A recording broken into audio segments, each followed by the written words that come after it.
অসমৰ বৈদিক জগতৰ চিৰনমস্য প্ৰবাদ পুৰুষ আনন্দৰাম বৰুৱা নামেৰে প্ৰতিষ্ঠাপিত আনন্দৰাম বৰুৱা একাডেমীয়ে আজি সাংস্কৃতিক সংগম 2.0 নামেৰে এক ব্যতিক্ৰমী অনুষ্ঠানৰ আয়োজন কৰে। উক্ত অনুষ্ঠানত ছাত্ৰ-ছাত্ৰীৰ বৈদিক মানসিক আৰু শাৰীৰিক উৎকৰ্ষ সাধনৰ বাবে নৃত্য, সংগীত, অভিনয়, ক্ৰীড়া আদিৰ বিষয়ৰ সুসংগত আৰু প্ৰণালীবদ্ধভাৱে শিক্ষা প্ৰদানৰ উদ্দেশ্যে শিক্ষানুষ্ঠানখনৰ 4টা শাখাৰ আনুষ্ঠানিকভাৱে উদ্বোধন কৰে। অসম চৰকাৰৰ অসম সৌৰভ বঁটা আৰু ভট্টদেৱ বিশ্ববিদ্যালয়ৰ সন্মানীয় ডক্টৰেট ডিগ্ৰীৰে সন্মানিত মাননীয় কৃষ্ণ ৰয়ে আনুষ্ঠানিকভাৱে উদ্বোধন কৰে। সাহিত্য একাডেমীৰ অনুবাদ বঁটা প্ৰাপক বিশিষ্ট সাহিত্যিক অঞ্জন শৰ্মা, অসম গৌৰৱ বঁটাৰে সন্মানিত ভাৰত চন্দ্ৰ কলিতা, অসম জাতীয়তাবাদী যুৱ ছাত্ৰ পৰিষদৰ নৱনিৰ্বাচিত সাধাৰণ সম্পাদক বিজন বায়ন আৰু সহকাৰী সাধাৰণ সম্পাদক মৃদুল তালুকদাৰ, বিশিষ্ট কণ্ঠশিল্পী তৰালী শৰ্মা, সংগীত নাটক একাডেমী বঁটা প্ৰাপক ৰামকৃষ্ণ তালুকদাৰক সম্বৰ্ধনা জনোৱা হয়। আমাৰ এই যি উদ্দেশ্য, এই উদ্দেশ্যটো আচলতে অতি মহান এই কাৰণে আচলতে ভাৰতীয় শাস্ত্ৰীয় সংগীত, ভাৰতীয় শাস্ত্ৰীয় নৃত্য আৰু আচলতে অভিনয় তথা ক্ৰীড়াৰ বিজ্ঞানসন্মত প্ৰশিক্ষণ এতিয়াও আমাৰ বজালিত হৈছে বুলি ভাবিব পৰা নাযায়। আচলতে এই কাৰণে কাৰণ মহাবিদ্যালয় বা বিশ্ববিদ্যালয় বা স্কুলত এতিয়া এই শিক্ষা আচলতে আৰম্ভ হোৱা নাই। ইতিমধ্যে কিন্তু ৰাষ্ট্ৰীয় শিক্ষানীতি অনুসৰি অতি গুৰুত্বপূৰ্ণ হৈছে এই দিশবোৰ, আৰু সেইকাৰণে আনন্দৰাম বৰুৱা একাডেমী যিহেতু বিশ্ববিদ্যালয়লৈ আগবাঢ়ি গৈ আছে, সেয়েহে এই বিষয়কেইটা আগতেই তেওঁ লৈছে আৰু প্ৰত্যেক দেওবাৰে আমাৰ বজালিৰ সমস্ত ল'ৰা ছোৱালীয়ে শিকিব পৰাকৈ, অকল আনন্দৰাম বৰুৱা একাডেমী নহয়, আমাৰ বজালিৰ সমস্ত যি সকলোবোৰ স্কুল, চৰকাৰী স্কুল হওক, প্ৰাইভেট স্কুল হওক, সকলো ল'ৰা ছোৱালী আহি দেওবাৰে ইয়াত শিক্ষা গ্ৰহণ কৰিব পাৰিব।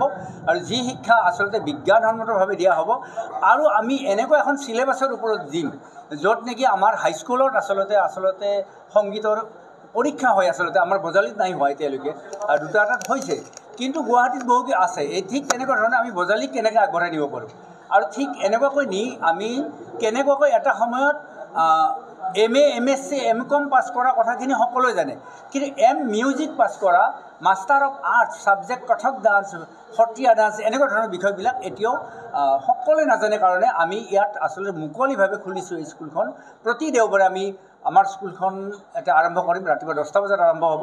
গোটেই দিনভৰ আমি সংগীত, অভিনয়, ভাৰতীয় নৃত্যকলা আৰু স্পৰ্টছৰ কিছুমান খেলৰ কিছুমান শিক্ষাও ইয়াত থাকিব।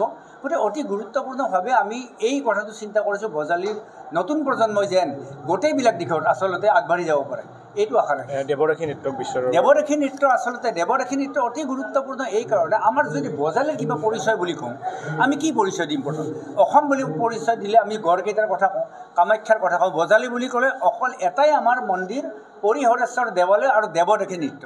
সেইকাৰণে বিষ্ণুৰাভা ইয়ালৈ আহিছিল উদ্ধাৰ কৰিবলৈ দেৱৰক্ষী নাচটো। দেৱৰক্ষী নাচ উদ্ধাৰ কৰিবলৈ বিষ্ণুৰাভা আহিবলগীয়া হৈছিলে। অতি গুৰুত্ব তেওঁ বুজিছিলে এইটো এটা প্ৰাচীন সাংস্কৃতিক সম্পদ, যিটো সম্পদে গোটেই বজালিক পৰিচয় দিব, অসমক পৰিচয় দিব। এতিয়া আমি আমাৰ এই নৃত্য বিজ্ঞানসন্মতভাৱে আমি আগবঢ়াই নিছোঁ, আৰু ইতিমধ্যে উত্তৰ প্ৰদেশৰ আচলতে এইবাৰ প্ৰয়াগৰাজত মহাকুম্ভ মেলাত আমাক আমন্ত্ৰণ জনাইছিল দেৱৰক্ষী নৃত্য পৰিৱেশন কৰাৰ কাৰণে, আৰু দুবীৰ দেৱালয়ৰ পৰিহৰেশ্বৰ দেৱালয়ৰ নৃত্যৰ ভাগি অতি সুন্দৰভাৱে তাত পৰিৱেশন হৈছে, আৰু তেওঁলোকে খুব আমাক এপ্ৰিচিয়েট কৰিছে বহুত।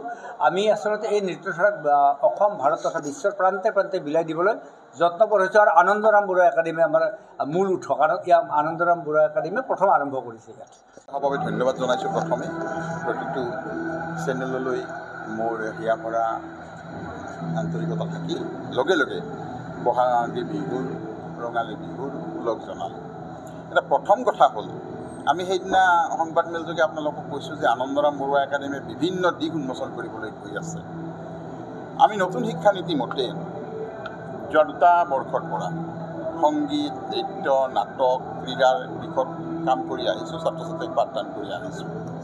কিন্তু বজালিৰ বিভিন্ন অঞ্চলৰ বিভিন্ন বন্ধু বান্ধৱ, বিভিন্ন ব্যক্তিয়ে আমাক এটা কথাই ক'ব খোজে যে কেৱল আনন্দৰাম বৰুৱা একাডেমীত পঢ়া ছাত্ৰ ছাত্ৰীসকলে এই বিষয়বোৰ শিকিলে নহ'ব, আপুনি অন্যান্য ছাত্ৰ ছাত্ৰীসকলৰ বাবে, অন্যান্য বিদ্যালয়ৰ ছাত্ৰ ছাত্ৰীসকলৰ বাবেও ব্যৱস্থা কৰক।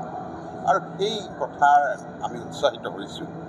আমি সন্মানীয় তৰালী শৰ্মা আৰু সন্মানীয় ৰামকৃষ্ণ তালুকদাৰকে আদি কৰি অন্যান্য ব্যক্তিসকলৰ লগত আলোচনা কৰি এটা সিদ্ধান্ত গ্ৰহণ কৰিলোঁ যে আমাৰ ছাত্ৰ ছাত্ৰীৰ উপৰিও বজালী অঞ্চলৰ বিভিন্ন বিদ্যালয় মহাবিদ্যালয়ৰ ছাত্ৰ ছাত্ৰীয়ে ইয়াত শিক্ষা গ্ৰহণ কৰিব পাৰিব আৰু সেয়েহে আমি Anandaram Barua academy school of drama, Anandaram Barua academy school of music, Anandaram Barua academy school of dance, Anandaram Barua academy school of sports, এই 4টা বিষয় আজি উন্মোচন কৰিলোঁ, মুকলি কৰিলোঁ আৰু আমি এই নতুন অসমীয়া বৰ্ষত ছাত্ৰ ছাত্ৰীসকলক এই শিক্ষাদান কৰিম বুলি সিদ্ধান্ত গ্ৰহণ কৰিছোঁ।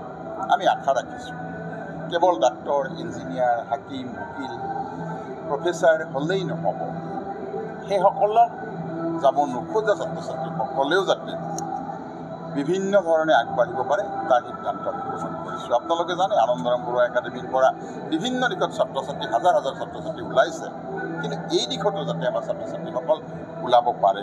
আমাৰ ছাত্ৰ ছাত্ৰীসকলে ক্ৰীড়াৰ ক্ষেত্ৰত, সংগীতৰ ক্ষেত্ৰত, নাটকৰ ক্ষেত্ৰত, নৃত্যৰ ক্ষেত্ৰত ইতিমধ্যে বিভিন্ন ধৰণে আগবাঢ়িছে, কিন্তু আমাৰ ইয়াত পঢ়া ছাত্ৰ ছাত্ৰীহে আগবাঢ়িছে।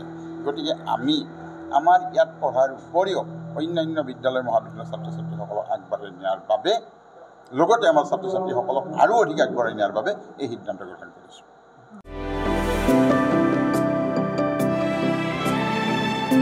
বজালীৰ পৰা সঞ্জীৱ দাসৰ ৰিপৰ্ট, এনি ভাৰত 24।